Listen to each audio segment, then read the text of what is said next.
Welcome to Influential Entrepreneurs, bringing you interviews with elite business leaders and experts, sharing tips and strategies for elevating your business to the next level. Here's your host, Mike Saunders. Hello and welcome to this episode of Influential Entrepreneurs. This is Mike Saunders, the Authority Positioning Coach.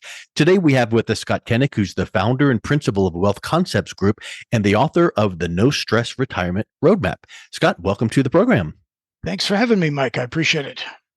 Hey, you're welcome. So I want to talk all about your book, No Stress Retirement Roadmap. And boy, I just love the title because nobody likes stress and everyone wants a roadmap. Tell me the blueprint, the checklist, guide me, right? So all surrounding retirement. So what was the genesis behind the need for this book? I'm certain that you spent many years in the industry saying, boy, people are misinformed about this, or people need to understand that. So give us a little bit of background on that, of why you even wrote the book in the first place.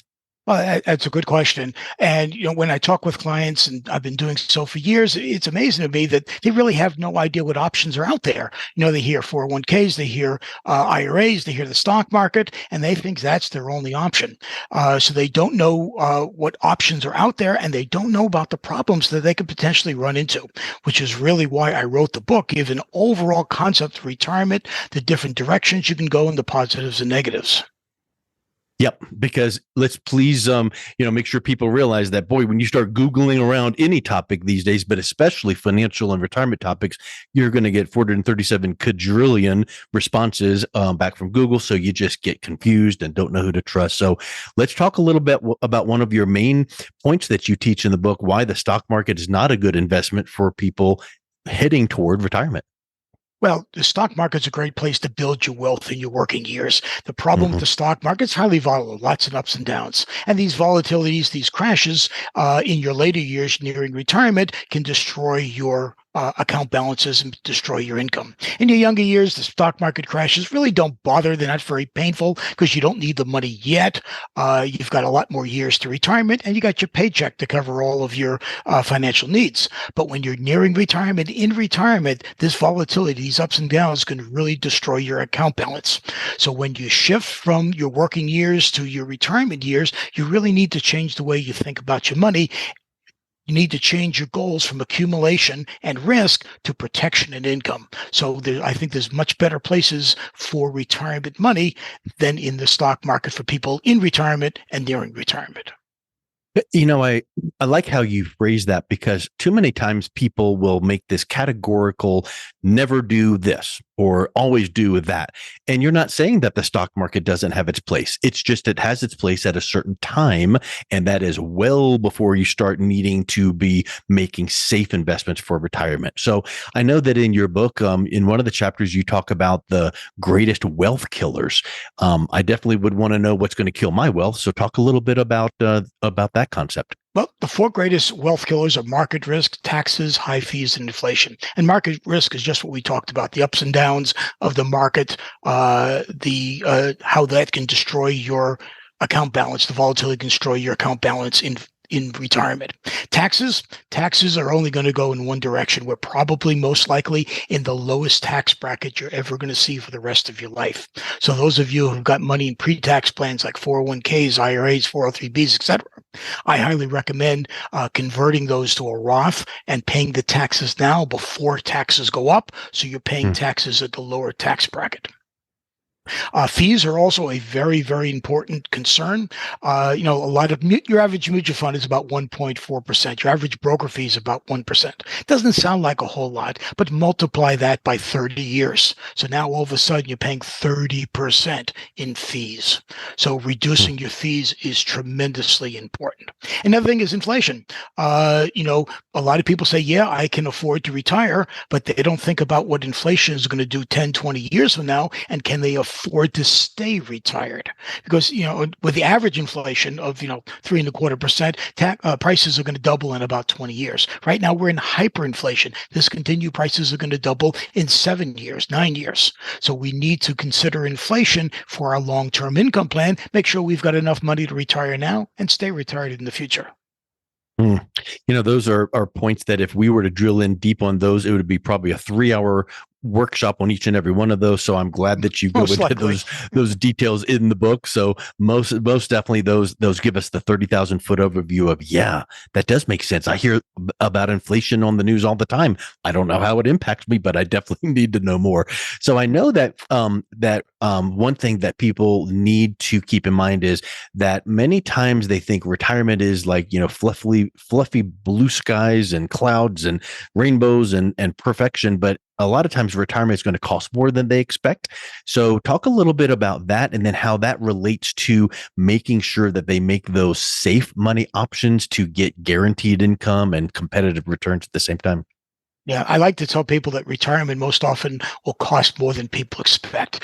I ask them to put together a monthly budget. What are you paying for your mortgage if you still have your taxes, your gasoline, your electric, your insurance, your clothes, your food, etc., and come up with a monthly budget. But what people have to understand is in your working years, you're working 5 days a week, you're earning money 5 days a week, and you're spending money 2 days a week. That all changes in retirement. You no longer have an income unless you've got a pension or something like that. And instead of earning 5 days and spending 2 days, you're going to be spending money 7 days a week because there's just so much you can watch TV and tend the yard. So you're going to go out and do things. And even if what you're going to go out and do is free, you still got to pay for the gas and possibly lunch while you're out there. So when you start adding in the RV trips, the golf trips, the boating trips, the vacations, all that stuff, is retirement costs add up tremendously. So you really need to make sure that you're accounting for all of that. So once you do finally come up with a budget and figure out how much money you need to make sure that that income is steady and guaranteed. If all of your money is the stock market and you're taking out X number of dollars every month, what happens if you get a stock market crash and your account balance gets cut in half? Can you still afford to retire? Can you afford to stay retired? So I always recommend when you're in retirement, come up with a budget and fill the gap between your income and your needs with guaranteed lifetime income that it will never run dry, even when the stock market crashes. I know that's a whole section in your book talking about fill the gap income, but I like how you laid it out there, because when we realize retirement might entail, not really cost more than we expect, but just entail more things, because like you just clearly laid out, like, oh, well, normally we're spending money this many days a week, but in retirement, we've got all the days to spend or do or travel or take up new hobbies or start that, nonprofit kind of work. So there's all those things that maybe we didn't consider, but once we consider that and then look at the income we have, many times there's going to be a gap. Well, how do you close that gap? And you have to recognize that you need to have that low risk and low volatility. So I love how you talk about, closing it with guaranteed type things. So talk a little bit about guaranteed interest contracts, because people like to have that warm and fuzzy of guarantee. And also the word contract kind of connotates, it's something that is a legally binding contract. So how does that work together? And it is a contract. It is not an investment. In investments, you could lose money. The contracts, you can't lose money. So the programs that I like to use are interest contracts that are either going to do one of a couple of things, depending on the client's needs and goals. One is a guaranteed flat rate payment. No matter what happens, you're going to get a guaranteed payment. The other is a payment based on the performance of the stock market without investing in the stock market. We use the stock market to calculate your earnings, but the big advantage is, because this is a contract and not invested in the market, when the stock market crashes, you don't lose a penny. So you get to participate in the gains of the market without the risk. Love that. It just makes you feel comfortable that, okay, I can't have the risk because I'm too close to retirement. And I know that the market does great things. I see the news, but I don't want the volatility. So if you can have an instrument that, tracks kind of the movement of the stock market without having any of the downside or the risk, that's something I want to know more about for sure. And then, you talk, once you get that dialed in, you talk about the next section in your book, traditional retirement strategies and how to make the most of them. And you mentioned just in passing briefly in one of your comments a second ago about a Roth conversion. So I know that your chapter talks about the fallacy of pre-tax investing, and then you mentioned Roth conversions. So tie that together with why you need to think about, taking it on the chin now and pay taxes now, so that when taxes go up in the future, you're not taking it as a hit in the future. Yep, you brought up a couple of topics. One is the fallacy of pre-tax investing. Pre-tax investing means that you're not paying taxes on the money, and the money's going in tax-free, pre-tax, excuse me, and all the money coming out is taxable. Compare that to an after-tax program where you pay the tax money ahead of time and then the money comes out tax-free. There's absolutely no advantage to the pre-tax. If you figure out, let's say you put in $1,000 and let that money grow, you're now going to have to pay the tax on the higher amount versus you put in, say, 700, pay the taxes on that 1,000, only put in 750, and it comes out tax-free. If you actually do the math, 20 years later, the numbers are identical, absolutely identical. But the disadvantage of the pre-tax investing, if taxes go up in 10 or 15 years, you're now going to be paying more taxes in the future when that money comes out. In terms of the Roth, go ahead, Mike. I was just going to put a circle in your mind's eye. Look at the word if, and circle that. Because and bold it and underline it. And I would say cross through that with a red pen and then write when, because you and me cannot guarantee if and when taxes go up. But I think that a lot of times people can really resonate with the example I've heard given many, many, many times.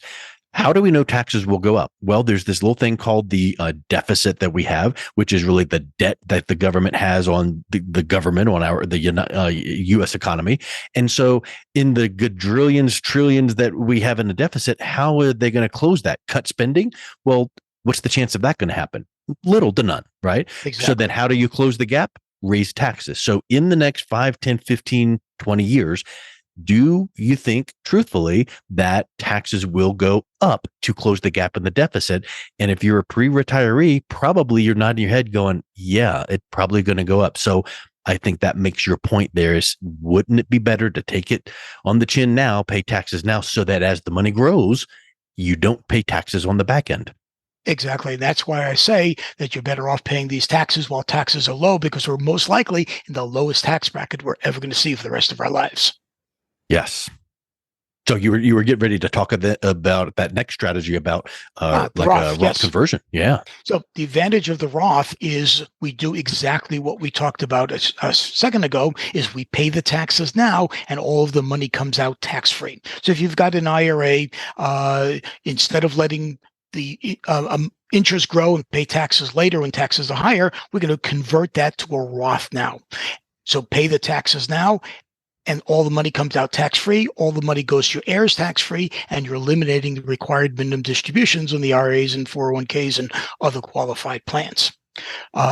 So if when you do that, are you taking it all out in one chunk and paying a bunch of taxes, or are you going to do it in layers? I was just going to add that you can do either way. You could take all of the money, convert it at once. What you need to be very, very careful about is your tax bracket.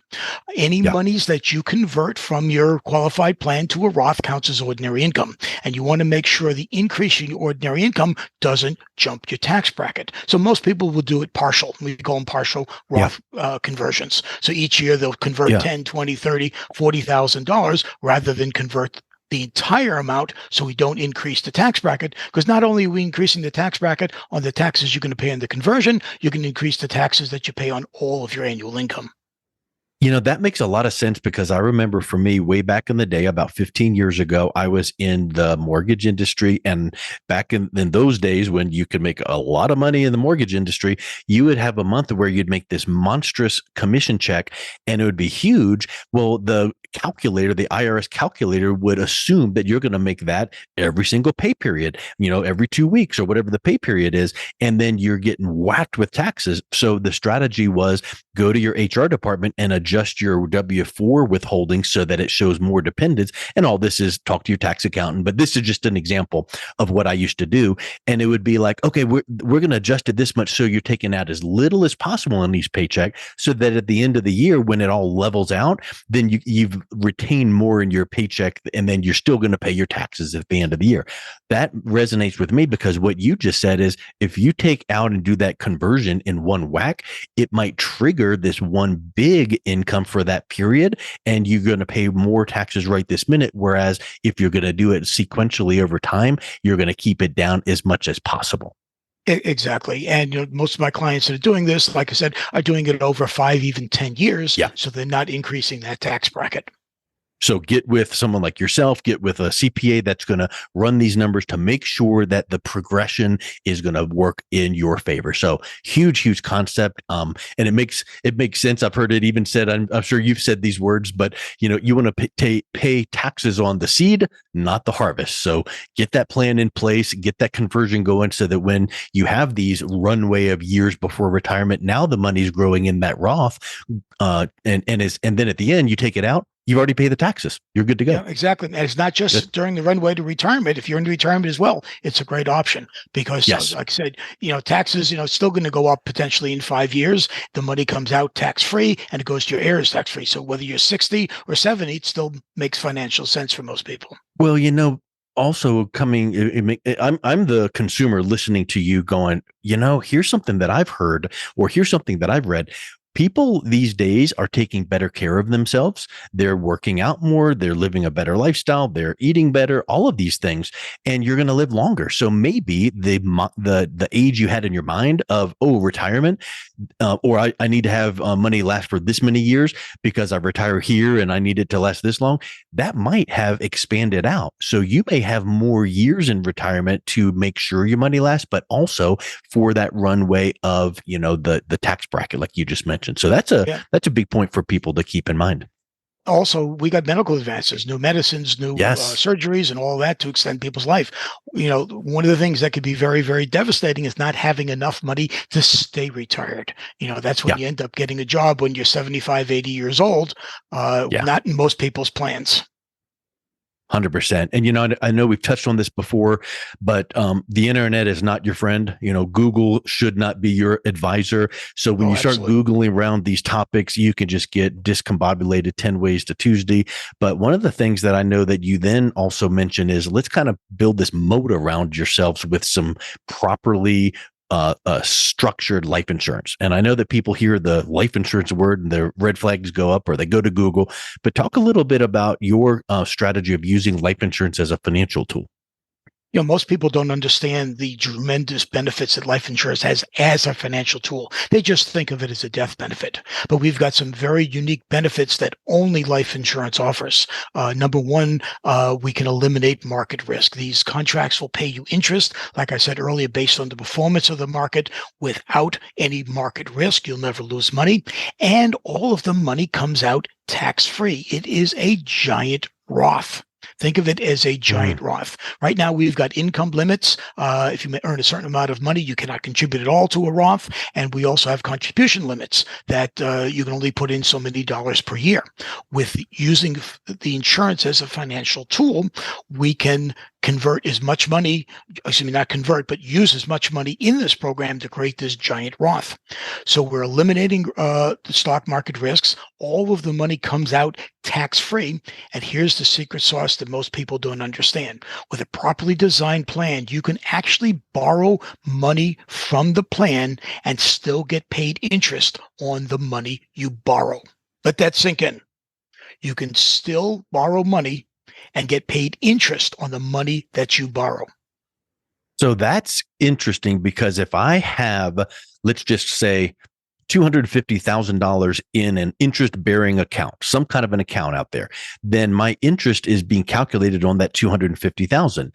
But if I take $100,000 out, now the interest is calculated on $150, not $250.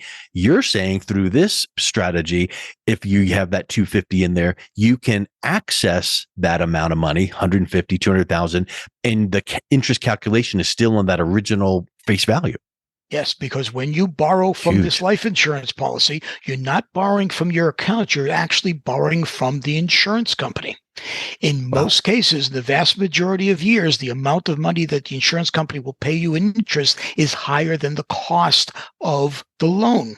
So you're earning the difference between the interest they're paying you and the cost of the loan, which is called the arbitrage. You're earning that difference for the rest of your life on money you borrowed. Imagine going to your bank, Mike, and saying, I want to borrow 100,000 and I want you to pay me interest. And Yeah. that's exactly what we can do with these life insurance programs. And this is an unknown benefit that most people have no idea is available. And it is what makes specialized form of life insurance one of the best financial tools available. And using that word arbitrage, is there a requirement to even make payments back to your own policy?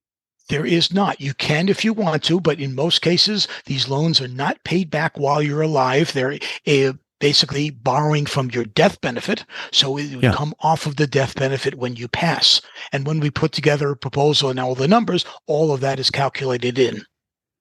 That's a really interesting point there because, what you just said is your interest calculation, the cash value growth in that instrument is off of the principal face value, even if you access it through one of these loans. And then anytime I hear the word loan, I think of debt, borrow, pressure, stress. I've got to make a payment. And you're saying if you set it up the right way and you put all the pieces in the right way, you don't even need to make a payment back to it because it's really pulling it out of your death benefit so that at the end of the time when you needed to access it due to death, they're just going to take that loan off of that, but yet you access the money while you're alive. That's a really powerful thought that I'm sure people don't even understand is available.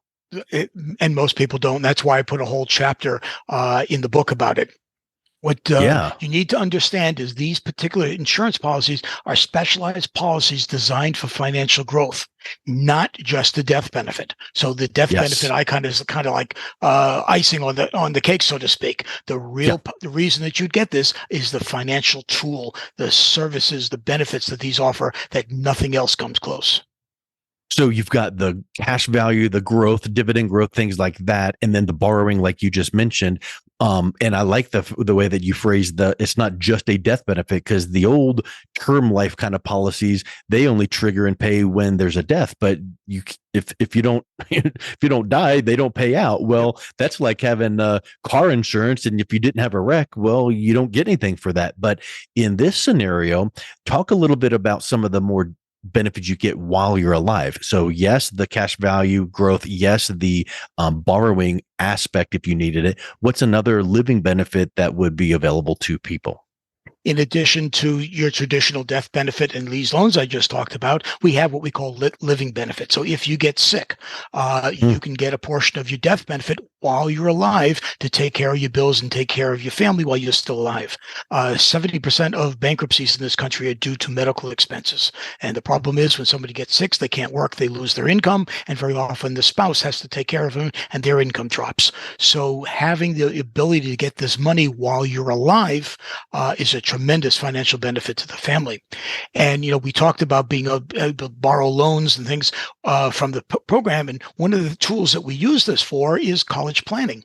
And the reason it's such a great tool for college planning is we know well ahead of time that we've got a bill. We know it's going to be a big bill. We can pretty much guesstimate very close how much that's going to cost. And we can plan on taking that money out when we need to. So let's say our kids are 12, 13, 10 years old. Earlier you start, the better. We start putting money in. It's not only going to be used as loans to pay for college, but also the money will be available for us at retirement. So let's say we put money in and we borrow $100,000 for college to pay off the college bills after our college loans are done. We're going to continue to get paid interest on that $100,000 that we borrowed for college for the rest of our lives through this arbitrage that I just mentioned. So all of the money that we're borrowing, we're eventually going to get back in interest. So this $100,000 may not cost you a penny because you're going to get that back in interest in retirement. I've heard this concept called become your own banker, but that almost is a fallacy because your banker isn't going to pay you to take money from them, like you were saying earlier. So it's like becoming your own banker 3.0 kind of a concept, in my opinion. Yeah, it's a very, very powerful tool. The earlier you start the program in your life and your kids, if you're planning to use it college, I wish everyone started when the kids are in first grade. Even if the kids are in 10th grade, 11th grade, we can use this program.